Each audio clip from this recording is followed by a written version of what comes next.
Hey, I'm Nathan. I'm the nurse today. I'm going to be walking you through your discharge teaching now that you got a little baby with you. The first things first, adequate nutrition is good for your body to heal. You should eat foods that are high in fiber, which include bran, broccoli, cauliflower, and fruits to help your bowel movements become more regular.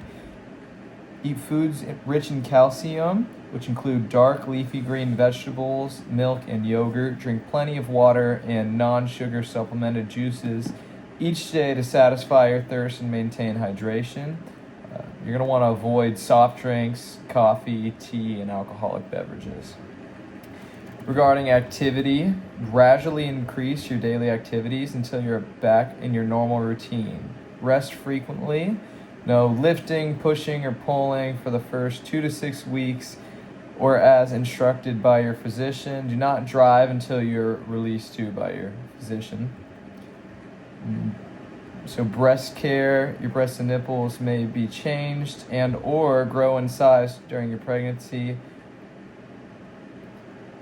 Wearing a well-fitted supportive bra day and night might be more comfortable as your body adjusts to these changes. Wear breast pads until your breasts stop leaking. Leaking may occur for several weeks to months. You may apply ice packs for between feedings to ease any discomfort you're having. Alright, so if you choose not to breastfeed, wear a well-fitted supportive bra for at least 3 to 4 days following delivery. Refrain from stimulating the breasts and nipples. Do not pump breast milk or permit the newborn to suckle to alleviate engorgement.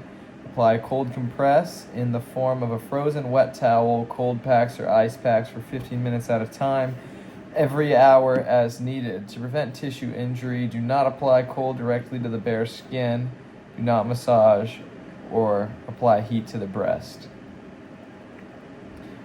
Alright, so for breastfeeding, your baby's mouth should form a tight seal. The lips should be against the areola, not the nipples. If the baby is suckling incorrectly, slide your finger between your baby's lips and the breast to break the suction gradually. Reposition and try again. How long should you nurse? Well, that's as long as your baby wants, which is usually going to be from about 10 to 30 minutes. At first, your newborn will probably want to nurse many times in a 24-hour period, though not for very long. It is important for the health of your breast to have your infant feed from the breast every day. Good signs of nursing. Well, hearing your baby swallow without a clicking sound. Seeing movements above the baby's ears. The ears should wiggle. And then not seeing dimples on your baby's cheeks are also a good sign. You and your baby appear calm and relaxed during the feeding. You should feel gentle tugging at the nipple, but no pain for the first few minutes. If you do feel pain, it may mean the baby is not positioned properly or that the tongue does not extend past the lower jaw. Remove the baby and begin again. Alright, so for hygiene, wash your hands frequently when caring for yourself. To prevent infection, always wipe from front to back. It's really important after using the toilet, and clean your bottom with warm tap using the peri bottle after urinating or having a bowel movement. It is important for you to change your pad frequently. Alright, so next we have bleeding. So vaginal flow will decrease in an amount from bright to pinkish or brown to a yellow or cream color. Your menstrual period may occur as early as 6 weeks to 2 months after the birth of your baby. Bowel movements, just try to avoid constipation. You may take a mild laxative or stool softener until the bowel movements have returned to your normal pattern. Increase fluid and fiber in your diet. Again, that's just going to help prevent constipation, firm up those stools. So birth control, it's important that you discuss those with your healthcare provider. You may want to choose a method of birth control before resuming sexual intercourse. Regarding sexual activity, nothing whatsoever should go into the vagina for the first 6 weeks after discharge. Sexual intercourse should be avoided until bleeding is stopped and the woman feels physically and emotionally ready. It's kind of a good key. All right, so these are some things that you're going to want to report to your healthcare provider immediately if they present.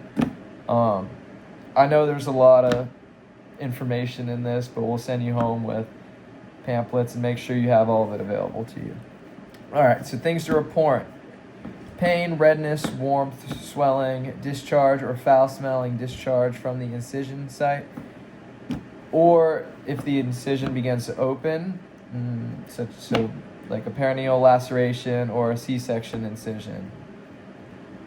Discharge from the vagina that has a bad odor, severe headaches, or blurred vision or visual changes, temperature over 100.4, or if you feel cold/feverish or have chills. If you have any thoughts of harming yourself, pain or burning sensation, redness, warmth, or swelling in the legs, breasts that are painful, swollen, hot, tight, itchy, or have sore spots with redness or red streaks and flu-like symptoms. You don't want to report any sharp pains in your abdomens, breast, or chest, trouble breathing, dizziness, or faintness. Additionally, any crying spells or mood swings that feel out of control. If you're unable to empty your bladder or urinate, or it is painful, difficult, or too frequent. If you have difficulty having a bowel movement as well. Then additionally, just report any domestic violence or abuse. To do so, call 1-800-96-ABUSE. All right, and then for your baby, just some safety. All right, so for sleeping, place your infant on his or her back to sleep using sleep clothing such as a one-piece sleeper instead of a blanket. Do not anyone smoke around your infant. Use a firm mattress and a safety-proof crib. Cover your fitted sheet. Car seats and other seating devices are not recommended for routine sleep. Do not use pillows, blankets, or pillow-like bumpers in your infant's sleep area. Wedges and positioners should not be used. Keep soft objects, soft toys, and loose bedding out of your infant's sleeping area. The baby should sleep in the same room as the parents, but not in the same bed. That's really important. Avoid covering the infant's head or overheating. So for the bulb syringe, keep the bulb syringe near the infant at all times to clear the infant's throat or nose if necessary. Clean the bulb syringe well with warm soapy water after each use. Allow it to air dry. Hand washing. Wash the hands prior to handling the neonate.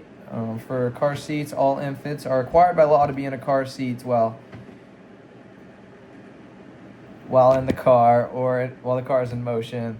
Children should be placed in a safety seat according to state laws. Home. The use of outdoor announcements is not recommended to announce the birth of the baby because it calls attention to the home. Question any unfamiliar person visiting your home or inquiring about your baby after discharge. Do not use home monitors or commercial devices marketed to reduce the risk of SIDS. Behavior. Crying is normal response. It is normal response for your infant to cry. It is most likely the cause of crying is hunger, the need for a diaper change, or the need to burp. You should burp your baby after each feed. Calming techniques include feeding your infant, changing the diaper, gently rubbing the back or tummy, walking your infant, rocking your infant, skin-to-skin contact, or rubbing your baby with a pacifier. It is never okay to shake your infant. If you get frustrated or angry, put your infant in a safe place, take a break, and call a friend. Sleep patterns. Infants require a lot of sleep. You should be waking your baby at least every 3 to 4 hours for feeding. You should place your baby on his or her tummy each day for supervised tummy time. This will strengthen his or her neck and abdomen. Diet. For breastfeeding, your infant should breastfeed 8 to 10 times per day per the infant's cues. Positioning. Hold your infant close to you while feeding. The infant needs to be cuddled and skin-to-skin time is recommended. After feeding, hold your infant upright over your shoulder and gently patting or rubbing on his back to burp. If you're formula feeding, your neonate will receive a Similac or Enfamil diet. If your baby sleeps longer than 4 to 5 hours and misses feeding, awaken your baby to feed. Your infant will generally take 2 to 3 ounces per feeding after the first few days of life, and you will need to eat every 3 to 4 hours. Positioning: be sure to hold your infant close to you while you're feeding. Your infant needs to be cuddled. Never prop your infant's bottle to feed. Burping infants, you need to be burped every ½ ounce of formula. After feeding, hold your infant upright over your shoulder while gently patting on his back to burp. Newborn rash. It is normal for your infant to develop a rash on his or her skin. It appears as small red circular areas with a white dot in the middle. This condition does not require treatment and typically resolves in the first week of life. Avoid lotions, powders, and perfumed soaps. Milia are small, white, pearly bumps found on the infant's face, especially the nose. They will disappear within the first week of life. Jaundice is a common occurrence in newborns. Your infants may have yellow coloring to his or her skin. It will start in the face and progress down to the toes. If your infant appears more yellow, jaundice, within the next 24 hours, please call your healthcare provider immediately. Infant care. Bathing. Your infant will need to be sponge bathed until its umbilical cord falls off. Using a soft washcloth and plain water, gently wash your newborn's face. Bathe your infant from head to toe, saving the diaper area for last. Mild infant soap may be used on your infant's body. Keep the umbilical cord clean and dry. Cleanse the warm area and soap when soiled. Inspect the cord surrounding the skin with the diaper, inspect the cord and surrounding skin area with diaper changes. Notify the pediatrician if drainage or discoloration is noticed. The umbilical cord will gently fall within the first 2 weeks of life. Wet and dry diapers. 1 to 2 wet diapers is normal for the first day or two of life. Day 3 and 4 should have 3 diapers, and then you should expect 6 to 8 diapers of pale urine every day. Over the next few days, your infant's bowel movements will begin to change from yellow-green to mustard yellow and will soften in consistency. Your infant should have at least 1 bowel movement every 24 hours. You may want to keep a record of your infant's wet and dirty diapers to monitor adequate elimination and hydration. Genitalia for females, always wipe from front to back. Be sure to cleanse all creases and folds and prevent diaper rash. Pat and dry the diaper. It is normal for the baby girls to have a white, pinkish discharge. The secretions are normal and will gradually disappear. Male uncircumcised, always wipe the baby from front to back. Be sure to cleanse all creases and fold to prevent diaper rash. Pat dry in the diaper.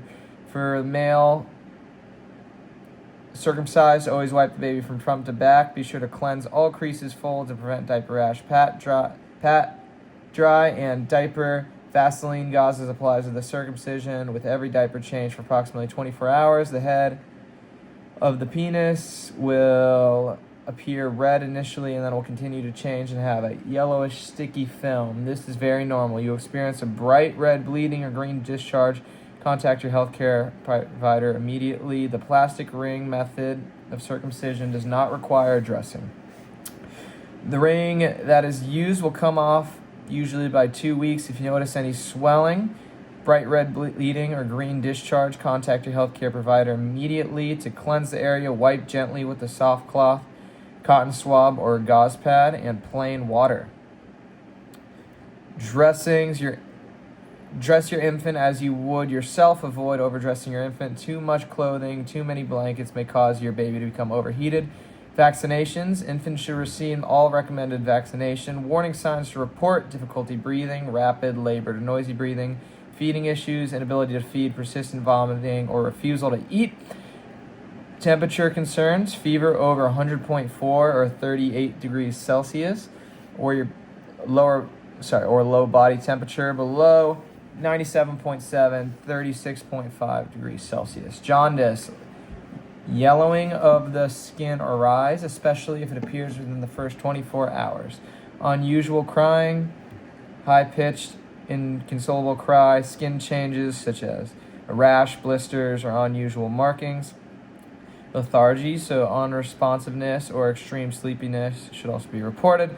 Dehydration signs: fewer than 6 wet diapers at 24 hours or a dry mouth. And then when you should seek help: contact the healthcare provider when any of these signs occur, and then always trust your instincts. If something feels wrong, it probably is wrong. All right, I know that's a lot, and we went kind of fast here trying to keep it under that 15 minutes, but we'll provide you with all the resources you need. All right, thank you.